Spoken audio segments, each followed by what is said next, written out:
Good afternoon, everyone. I'm so sorry to interrupt your lunches. I feel like the holiday spirit is continuing today here at the lunch at the library. Nice to see everyone here. For those of you who don't know me, my name is Adriana Link. I am Assistant Director of Library and Museum Programming here at the American Philosophical Society. And I'm very happy to welcome you to both in person and streaming live to this afternoon's lunch at the library. And I feel like we should actually be calling this lunch with the librarians based on who's here and the topic of today. So delighted to see you here. Today's event is going to feature J. Stephen Catlett, who'll be sharing episodes from his memoir, Unboxing the Dead, which is included in the fall 2023 issue of the Proceedings of the American Philosophical Society. And before we begin, I'd like to recognize that the American Philosophical Society resides in Lenape-Hoking, the homeland of the Lenape people, whose ancestral relationships and connections to this land continues to this day and into the future. And the APS wishes to express its sincere thanks for the past and ongoing generosity of numerous indigenous communities and individuals throughout this continent who have offered guidance, expertise, and opportunities for collaboration that really makes the work of the Society's Library and Museum possible. So for those of you who are joining for the first time, although I feel like in this room, these are veterans of the APS here, or who are returning after some time away, I should say. The American Philosophical Society was founded by Benjamin Franklin in 1743 to support the promotion of useful knowledge. It continues to do this and to promote research by providing over $1.5 million in research grants a year to individuals working on projects spanning the arts, sciences, and humanities. And a shameless plug for those of you who might be watching who are working on projects that use our collections, fellowships are open, so please take a look and get those applications in. Election to APS membership honors those who have made significant contributions to science, the arts, and humanities, and public life.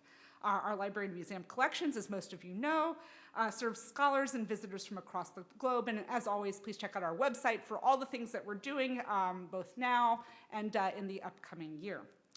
So embracing the reflective spirit that often comes with the holiday season, today's program promises to offer all of us a trip down memory lane as Stephen shares his experience as a manuscripts librarian, as well as a bit of the history of the APS's library. And I'll note that we have a bit of a Christmas Carol-inspired surprise after Stephen's remarks, so stay tuned for that.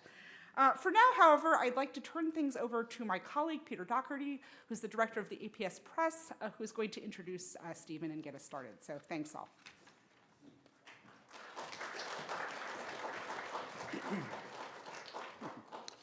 Thank you, Adriana, and the library staff for welcoming us to lunch today.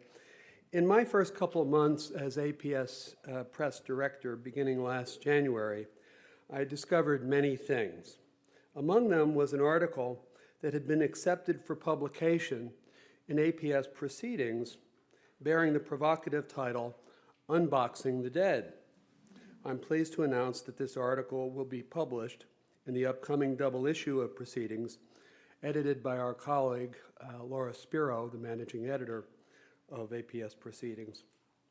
The author of Unboxing the Dead is our speaker today, J. Stephen Catlett. Stephen joins us from his home in South Carolina, but his visit is really a homecoming because Stephen worked in this library as the APS Manuscripts Librarian for many years. Stephen grew up in North Carolina and was educated at the University of North Carolina at Greensboro before his career in the library.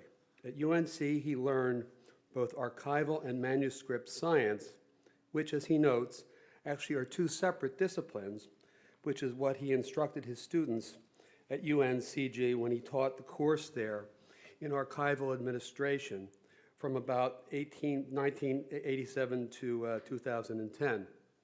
His article, which serves as the source of his talk today, has powerful relevance for all APS colleagues and indeed anyone and everyone who chooses a career in the realm of ideas, because his piece is a meditation on how he drew lessons from the lives and ideas of those thinkers whose papers he worked on to help better understand his own life and that of his family. Personally, I thoroughly enjoyed and learned from his article, but I have one complaint. That is that he could have called it by a phrase that he cites in describing what he did for a living, reading other people's mail. Perhaps reviewers of the article will pick up on that wonderful phrase. Please join me in welcoming our colleague, Stephen Catlett.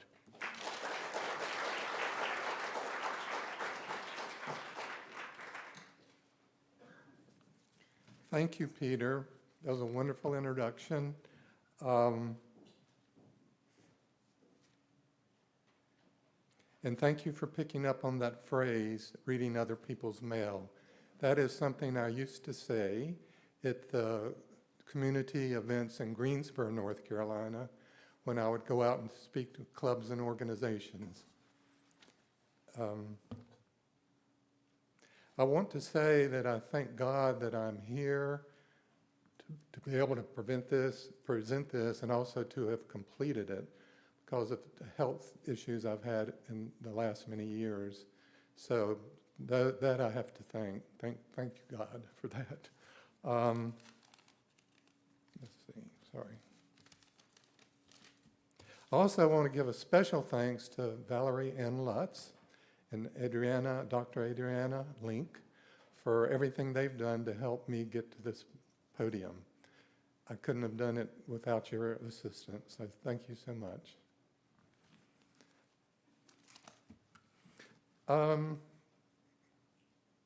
I began working at the APS in 1977, November 1st.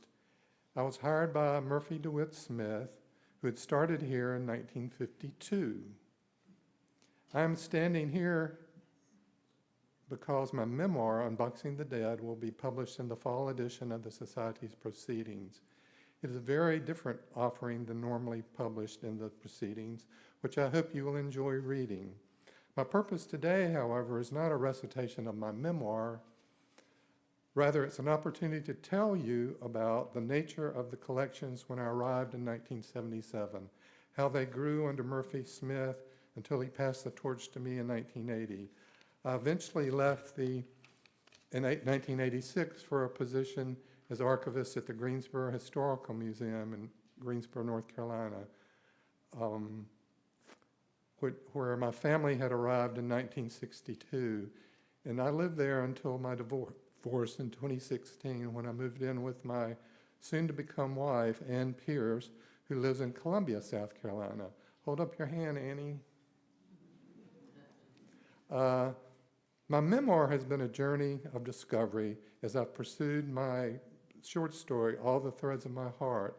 It focuses on my mother, Emily Lucille Bunch Catlett, who in 1940 entered Wingate Junior College in Monroe, North Carolina, which is 20-odd miles southeast of Charlotte, on a basketball scholarship. She was a wonderful basketball player, and basketball for women was a big deal back in those days. She met a man on a break. She came home and went to a dance, I think at the small air base that was over in Bennettsville, South Carolina, which had dances. And she went over there and met this man named Jim Halpine. And they ended up getting married in 1944 in Savannah, South Carolina.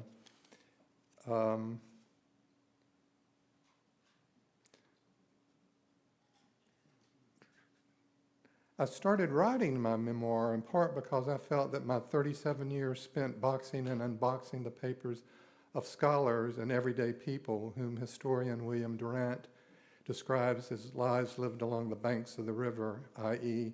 the small, simple lives of people, ordinary people. This dynamic, I thought, would help me better understand my personal struggle to find herself and become once again what she had been before her divorce, a strong, spiritual, accomplished young woman who you probably don't understand how shameful divorce was then for women, and even up until the early 1970s. Thus, Unboxing the Dead is both a personal exploration, but also, I believe, a universal quest of how each of us face and hopefully overcome our own paths towards a more fulfilling life. I left library school at Chapel Hill in 1977, and on November 1st became Assistant Manuscripts Librarian. What did I find the day I started my job? A vibrant department run authoritatively by Murphy DeWitt Smith, who started his career here in 1952. Murphy was my governor, as the British like to say. He was in firm control of the manuscripts department and also a keen advisor to most of our staff, including the printed collections, which at that time was headed by the inestimable Hildegard Steffens. When I arrived, we had a staff of 13. And understand, when I mention staff members, it includes custodians, secretaries, student interns, etc. When I stepped through the front door that first morning of my career at the APS on November 1st, I got to know several staff members from grant-funded projects. The Papers of Charles Darwin, led by Professor William Montgomery, the History of Genetics Project, led by Dr. Bentley Glass. And when our new librarian, Dr. Edward Ted Carter, arrived in 1980, he brought his ongoing documentary project, The Papers of Benjamin Henry Latrobe, with him, that located to Philadelphia from Baltimore. One key member of that staff was team leader John Van Horn. John is here today. Please raise your hand. Hey, John. He is Director Emeritus for the Library Company of Philadelphia, still actively pursuing research currently on the history of Pierre de Cimetière and Charles Wilson Peale museums, the first museums open to the public in America. The former opened in his home, the larger, later and longer lived on the second floor of Independence Hall. Among many of John's accomplishments, he is a member of the APS, serves as chairman of the committee on the library and museum, is on the APS Council, all a huge boon for my memoir, ever finding the light of day in this fall's proceedings. If he had not written his recommendation, I'm sure my effort would still be sitting in the APS publication slush pile. Thank you from the bottom of my heart, John.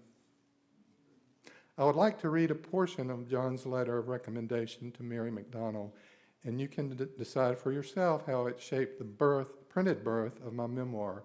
Here's in part what John wrote to Mary.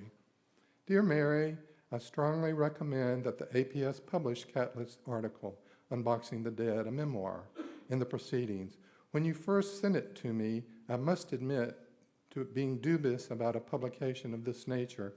Highly personal, not a scholarly contribution in the traditional sense, but as I read it and then reread it, I decided that it would and should be considered appropriate and does deserve a place in such a forum. There are two principal reasons why this is so. The first is that I found the piece to be incredibly thoughtful and insightful and almost literary in its observations and the quality of its writing. Second, I found the passages that deal with the APS collections and how they interrelate fascinating. There are so many interesting stories and connections here. Bateson, Meade, Boaz, Hurston, Willis, Roosevelt, to say nothing of Franklin and Darwin, and the passages that relate to Catlett's years in North Carolina and O. Henry are equally engaging. I also applaud Catlett's work because I think he has done a great deal on a daily basis with the documentary record left by the dead and how that exposure can affect one's own life in unexpected ways. It's a rarefied world that appeals to only a few and that can't always be fully appreciated by the uninitiated. Catlett has performed a great service by allowing everyone to share in his quest to understand the past and his present.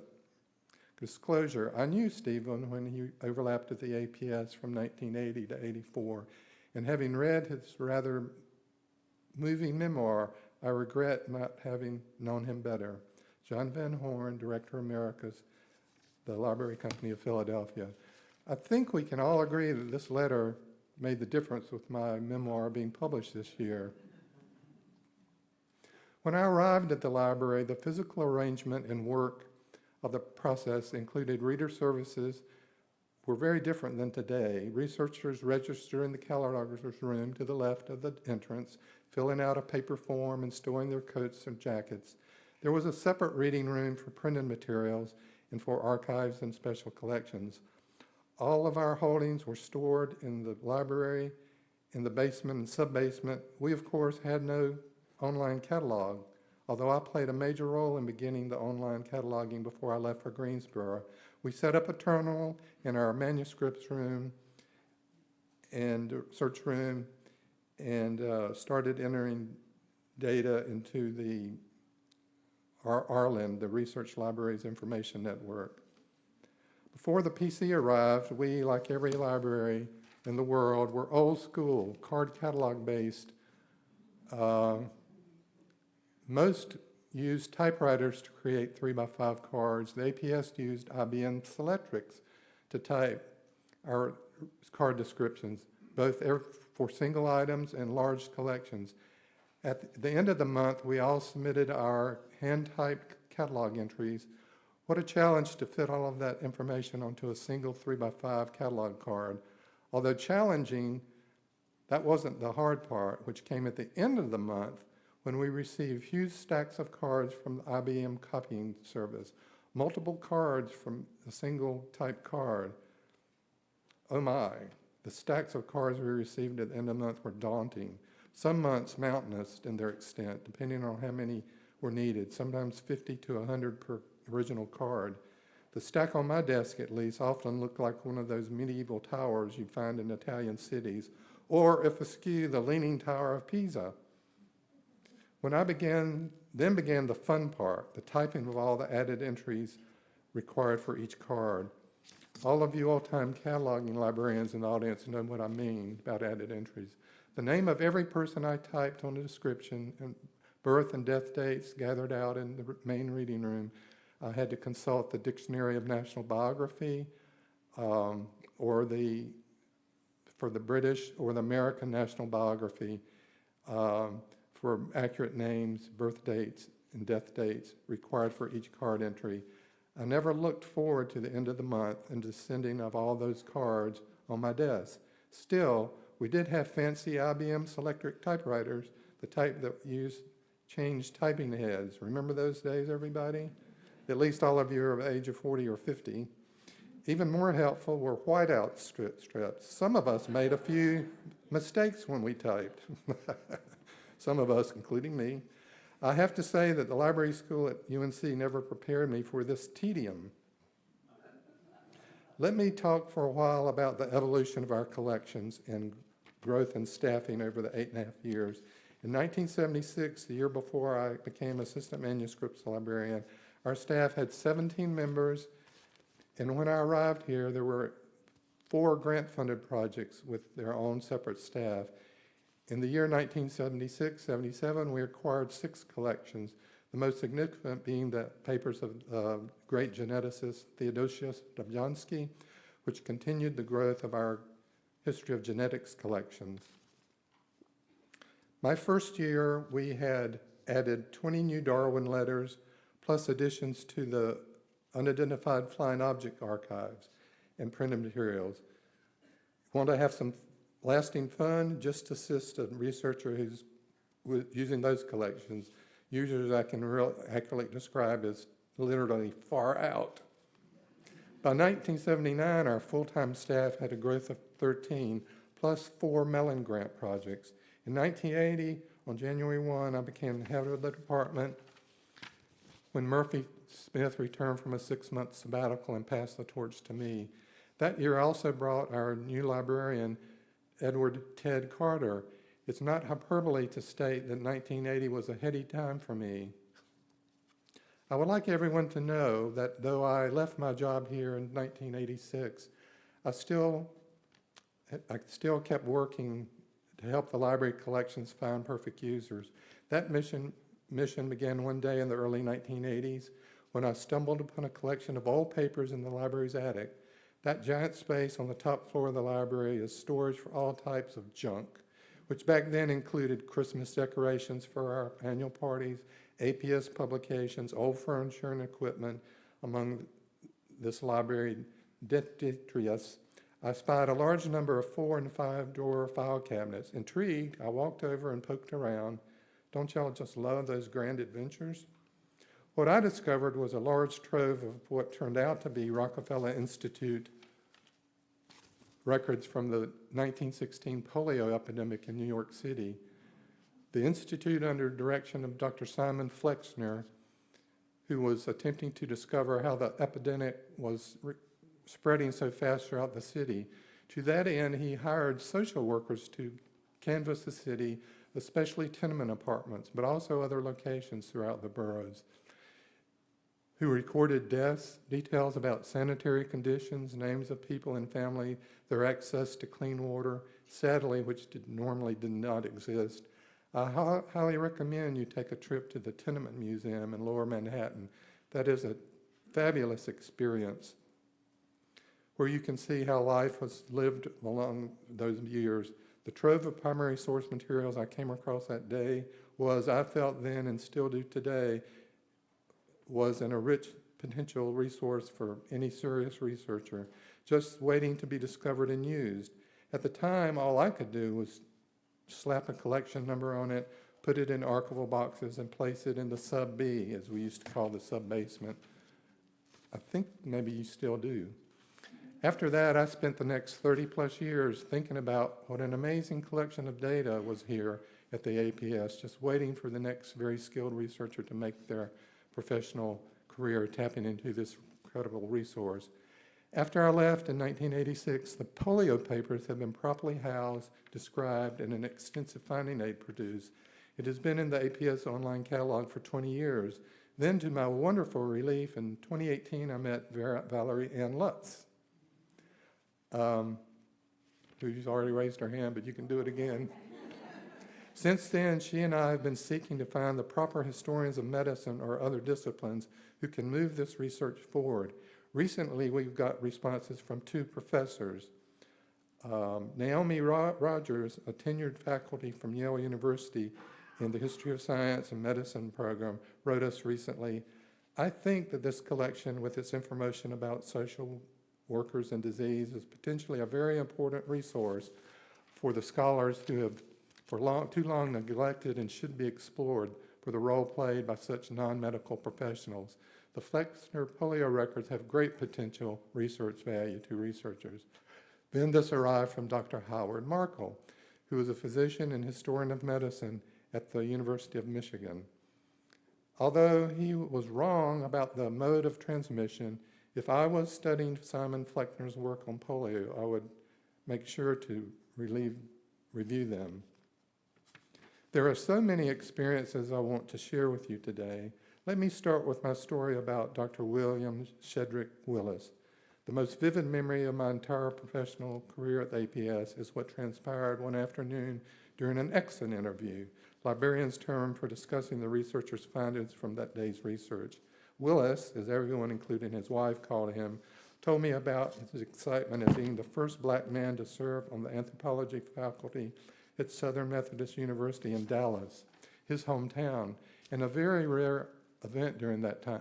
As he spoke, an anguished look crossed his face as he began talking about the racism he endured from his department head the 7 years he was on the faculty there.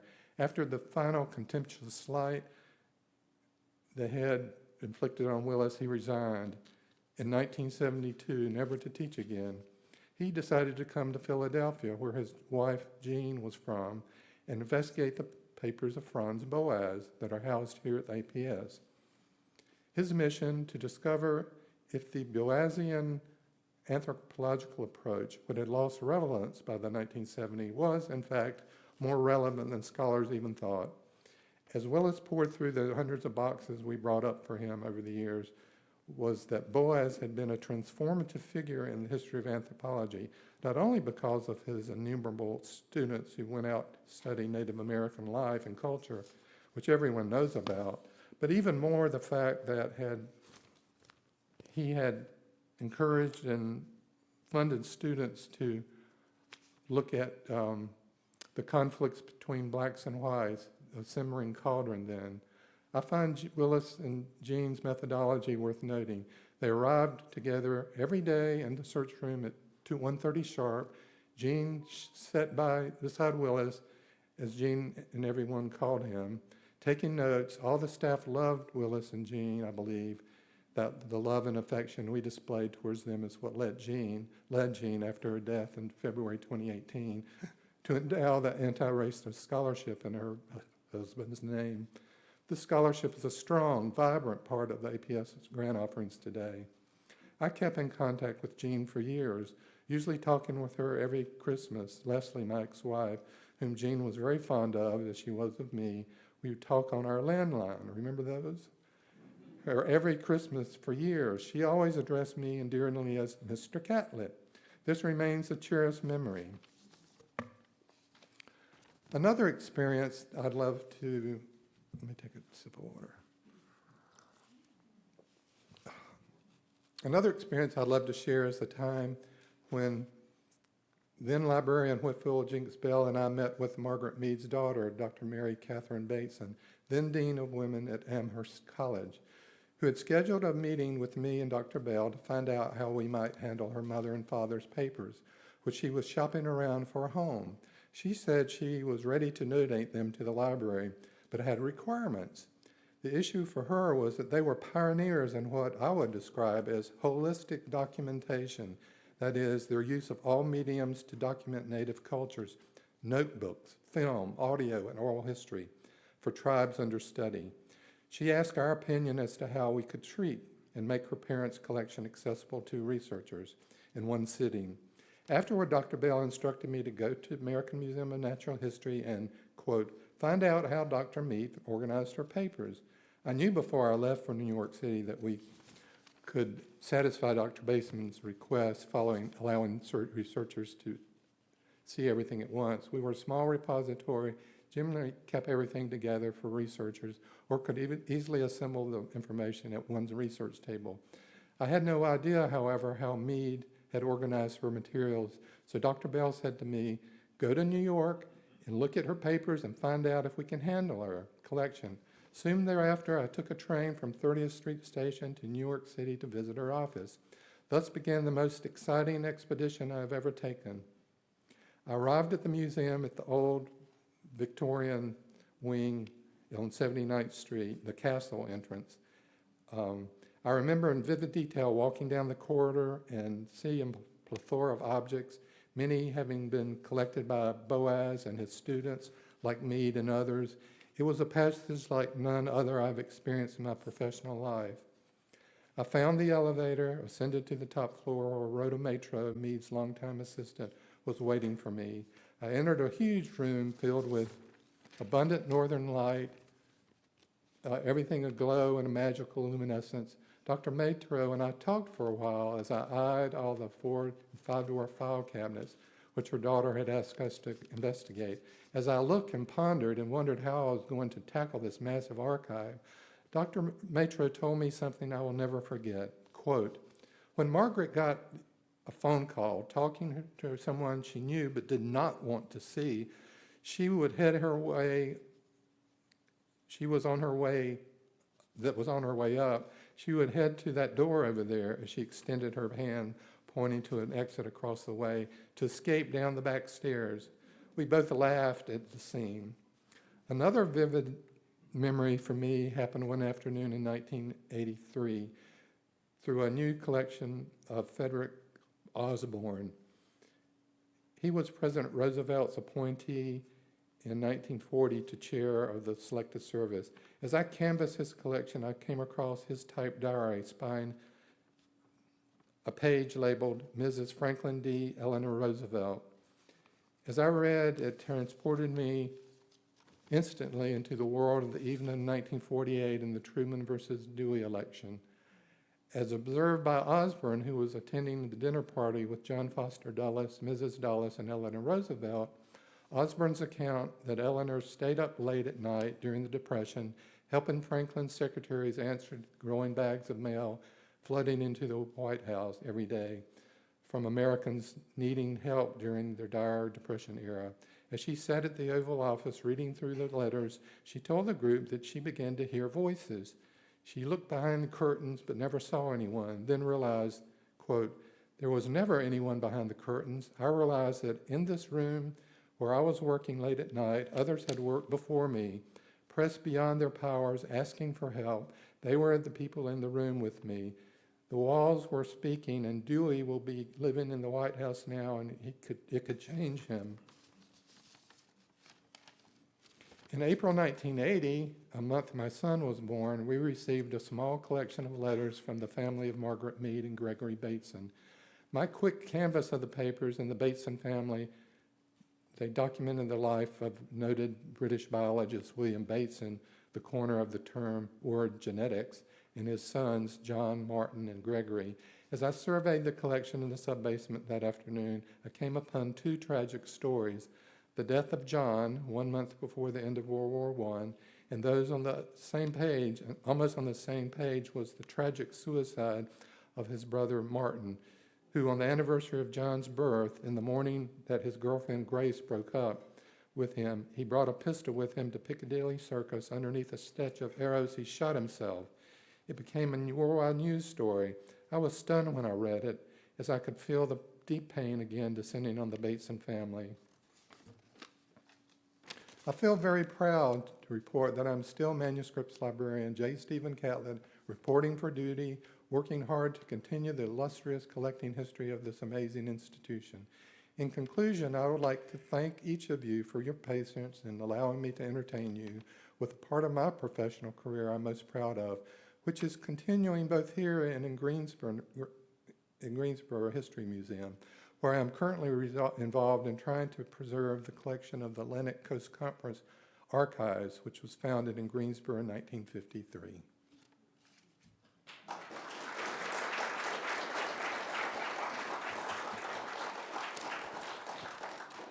are no longer advancing. Thanks so much, Stephen.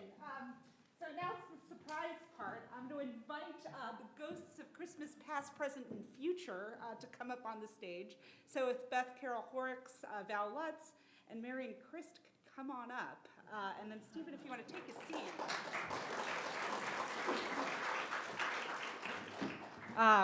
So this is the special feature we've got for about 10 minutes. So in addition to Stephen's reflections, we have a lot of other people in the room who've been here for some time who know well the history of this institution. And I wanted to give Beth and Val and Marion a chance to, wherever you want to say it's fine, a chance to kind of offer their reflections in response to Stephen's remarks, and maybe tell us a little bit about, kind of their feelings about being at this place as we're in another moment of change. So I don't know, Val, do you want to start, and then we'll go back? Beth?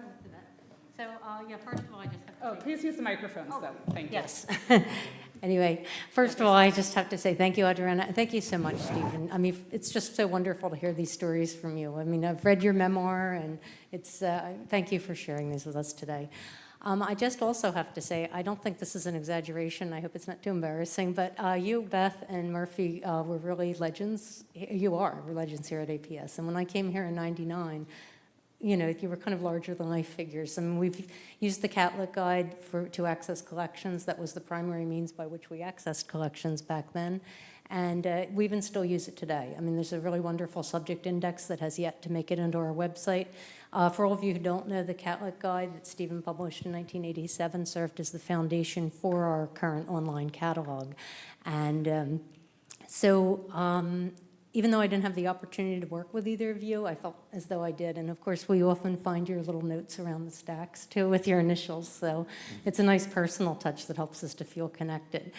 I just want to offer a few more thoughts before turning this over to Beth. You've mentioned in your memoir and today the sense of connectedness that many of us feel with the people represented in our collections. I think many of us who work here have had that sense, sometimes when we're just reviewing materials. And I think that because you've mentioned that in your memoir and today, I've thought about it even more since reading the draft. And Beth often says it's all connected. When she's referring to is that the people who are represented in the collections in our various institutions have connections with one another. And so many of us are connected by the people that we have worked with here, worked with at other institutions, and just know in our lives. And I think many of us do feel a connection to all of you who worked here before us. In closing, I'd like to share an excerpt from our email exchange after you had shared a letter from Murphy Smith. Murphy Smith had visited here one time, and I don't remember the exact wording, but to paraphrase, I think it was something about all the changes that had occurred here, and some things were still the same, but so many things had changed. So what I said to Stephen was, reading Murphy's letter made me smile, realizing that things never really do change, or some things never do change. Many changes have occurred, but some things never do change. People come and go at APS, new people appear, and the society goes on, with many people not thinking twice about their former colleagues and predecessors, but some of us do think about those who have left and those who were here before, and we kind of feel that connection between the past and present, that connection that Beth always refers to, that it's all connected. And it's wonderful when we get to meet and pass along these stories. So again, thank you, Stephen, for sharing these stories with us and for bringing us together here today. Is the microphone on? Yes. Yep. Oh, I'm so pleased to be here. It's just a wonderful event, and I appreciate your help so much. Valerie would take her iPhone down into the stacks when I had a question about the proper wording of, because I would remember like the quote from about Eleanor Roosevelt. I knew it was there, but I didn't know the exact wording and phrasing. So she would go down and take her iPhone and take pictures and send them to me. So I couldn't have done this whole project without you. Thank you, Stephen. I had a very small part in this, Well, but thank you so much. It was a big part. I think Beth was also yes, fairly you. instrumental. So Beth, do Yes. you have any reflections or responses to Beth Steve? definitely did a lot. What a question.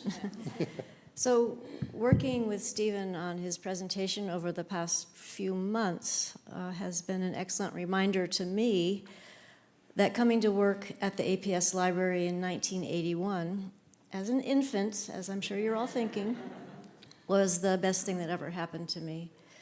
And largely because of getting to work with Stephen, but also for other reasons. And before I get back to Stephen, I have to say that the most important of those reasons is that a few months after I started working here in June of '81, the APS library hired a library assistant who had just started his master's program at Drexel University, Tom Horrocks, and we are going to celebrate our 40th wedding anniversary next year.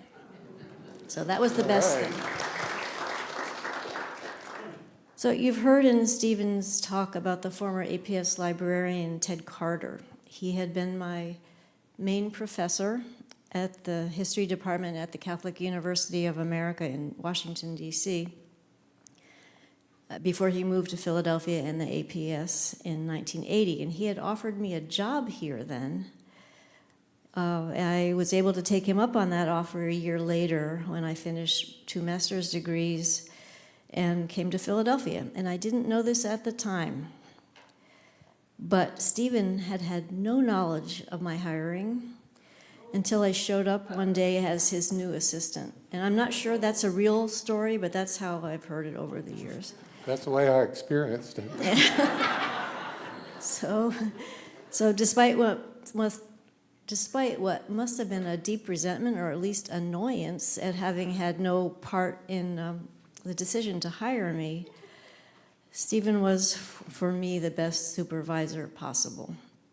In the late 1970s, early 1980s, there was a time of great change for the APS library. There were staff members, and you heard about them from Stephen, who had many long years of experience, and they knew the collections very well, and they kept them arranged and described in what we probably now think of as excessive detail, but for instance, item level cataloging, we rarely do that now, but that's what the APS did before we all got there. And they passed that love and commitment to the collections onto Stephen, who took that love of the collections and used it to make the collections much more accessible to the public. He added all sorts of things to the collections.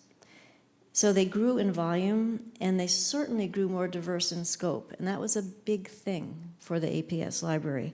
All of the APS benefited from that, and I sincerely believe that the Catlett tradition has carried on to subsequent manuscripts librarians, myself included, and that tradition made the APS collections even more valuable for researchers. And I know that many of the people in the audience here today work at the APS library, and I hope you realize what a big deal that Stephen was for the collections. So we worked together from 1981 until he left for Greensboro in 1986, when I was honored to be given his job. During that time, he taught me so much about reader services and space planning and donor relations and collection development and documentation and promotion that I was able to continue in the field until my very own recent retirement as head of special collections at the State Library of Massachusetts just last year. And we've remained colleagues, but also friends. And we've been talking the past day or two that I even got to visit his daughter, as a newborn in, I think, Delaware County Memorial Hospital when she was born. And here she is today as a full-fledged grown-up that I had dinner with last night. So I owe Stephen a huge amount, and I want to thank you for everything you've done for me. Oh, you're most welcome, Beth. You're the best thing that happened. After that initial, like, what the heck is Ted doing? Just hiring a librarian, because I've been in a lot of library search committees over the years. It's where you actually interview people and decide if they're going to be appropriate, you know. But it turned out you were the best thing that ever happened to me. So, and I value your friendship then and now. So thank you. And Tom, too. Tom's amazing. He's Thomas Aquinas Horrocks. His parents had great ambitions for him, and he has achieved them. He's about finished with a new book on Lincoln. What's the title? Do we know yet? I can't say it because it's not published yet. Oh, okay. It's going to have Lincoln in the title, probably. Anyway, so, yeah, I love Tom and love Beth. And anyway, it's an emotional time to be here with all my old friends. So before we open it up to general questions, we couldn't do a trip down memory lane without having Mary and Christ involved here. So yeah, I think we definitely want to pause to Marion. So Marion, anything after what you've heard from Beth and Val and Stephen, anything else you want to add to the public record about the history of the APS in this session? Well, keeping with the trend here, but very sincerely, I also would like to thank Steve, who was one of the people to welcome me when I came here a year after he did. I did have an interview.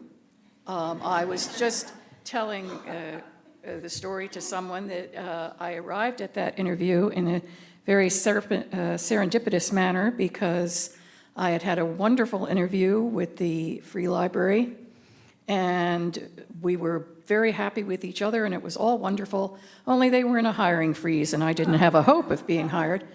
So the next day in the morning, I took the Yellow Pages, opened it to libraries, and number one was the American Philosophical Society. And I called them, and in the way that you do when you're cold calling, and you want to get it all out before they hang up on you, I went through my spiel, and then I was quiet because I thought, well, we all have to learn about rejection. And the receptionist said, well, yes, we're looking for an assistant cataloger. Can you come in, please? That was 45 years ago. And the one thing I would add is, apart from being grateful for all the years of experience and knowing these wonderful people who have taught me so much, is that the other people, of course, who teach us every day, for those of us who are fortunate enough to work in circumstances where they meet them, are the readers. And one of the things I was really grateful to Steve for this talk was his remembering Willis and Jean. They were, apart from being wonderful, accomplished people, each in their own right, two of the most decent, kind, genuine people I ever had the privilege to meet here. So thank you, Steve, for doing that. Oh, yes, they were amazing. They were truly amazing. I remember the night that we had the card all ready for Willis and Jean the next day, and then I got a call that he had passed away. That was probably the saddest moment of my life.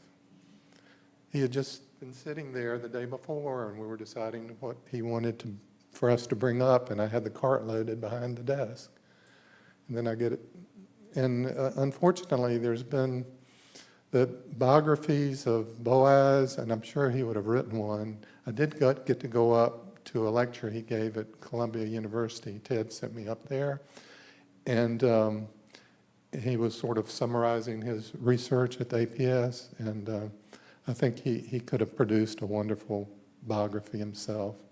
But then another, Doug Cole, died before he could finish his second volume. So I think Boaz has been, unfortunately, someone that hasn't been totally recognized in a biography, although there's a new one I'm reading. Who's that woman that's written that biography, Beth? Is it Rosemary's Emerald? Rosemary, yes. I'm working through that, and so she probably has completed his life story. But anyway. Well, thank you, all of you, for sharing these reflections. We have about 5 minutes, so we might have time for 2 questions or other reflections if folks in the audience would like to ask. Go ahead, and we have a microphone.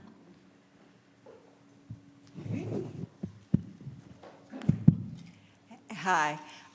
Marion, you told the story yesterday of how computers came to the APS and almost didn't. And I wonder if you could share that with the audience.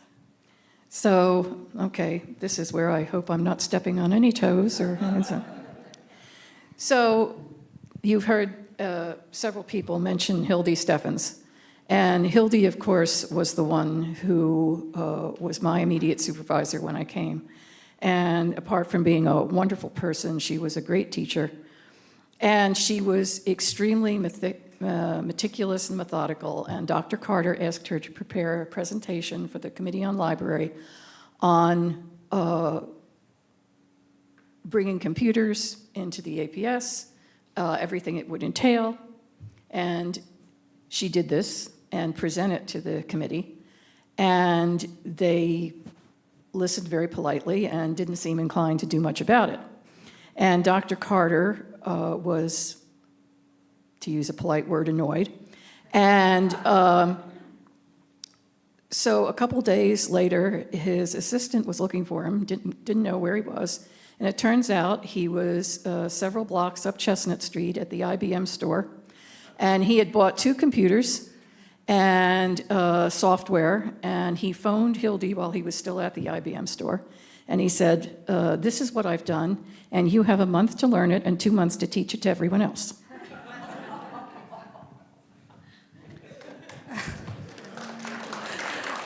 Any other questions? Reflections, comments? Okay, got Charlie in here. Yep. Well, I hope I didn't have the privilege of working with Beth or with Stephen, but I hope I proved in some way they're a worthy successor. But I do want to share a kind of non-APS story. I got into the archive business at the College of Physicians of Philadelphia. I answered an ad in the paper, actually it's for a soft money position. And who was sitting behind the desk but Tom Horrocks. And I went in and I talked. You didn't know? Well, anyway, I went in and talked to him, and we actually talked for 2 hours. And I did finally tell Tom this, which was I really thought after that I had the job. So I thank Tom Horrocks for getting me into the archive business. so to speak.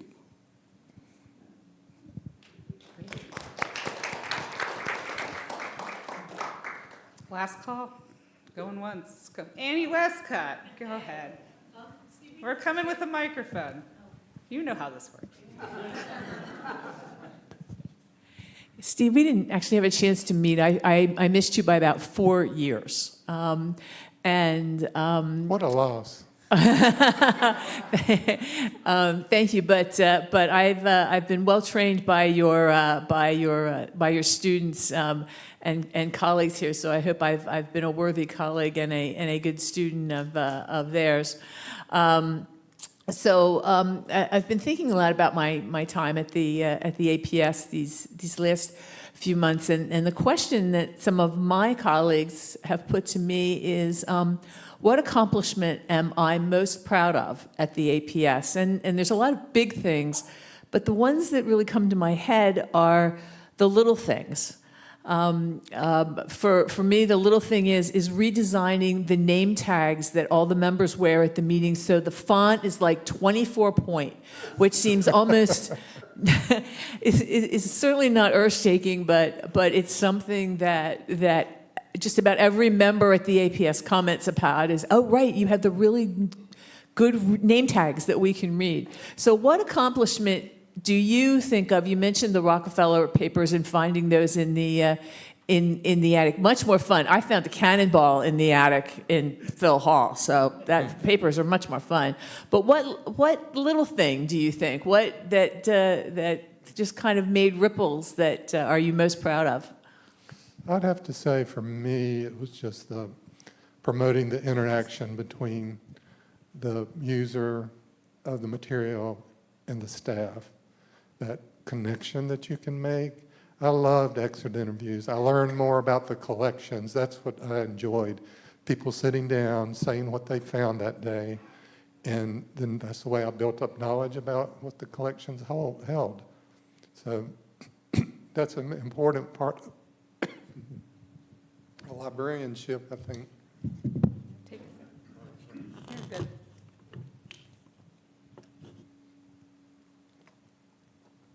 That's a very important part of librarianship to me, is fostering that communication skill with the user and the librarian, because ultimately my knowledge of the collections depended on what they were finding.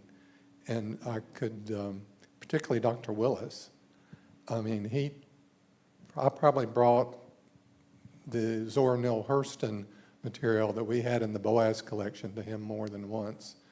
And that's, I don't think that appears. I've got a short story I'm working on that I hope to get published, and it will reference that aspect of her work. And she actually she got I think a Ford Foundation grant to buy movie film. And some of the recent stories they've had on PBS about the Cujo Lewis and the video of him and audio, that's because she got the grant and had this material that she was carting around the South. Anyway, so. Well, I think it's clear that your connection with researchers has really helped to sustain this community. So I want to thank you for taking the time and making the trip up here, and would like to thank our distinguished panelists here for sharing their reflections, and thank you all for coming, and happy holidays, and looking forward to seeing you all again in January. So please join me in thanking Stephen and everyone for this talk.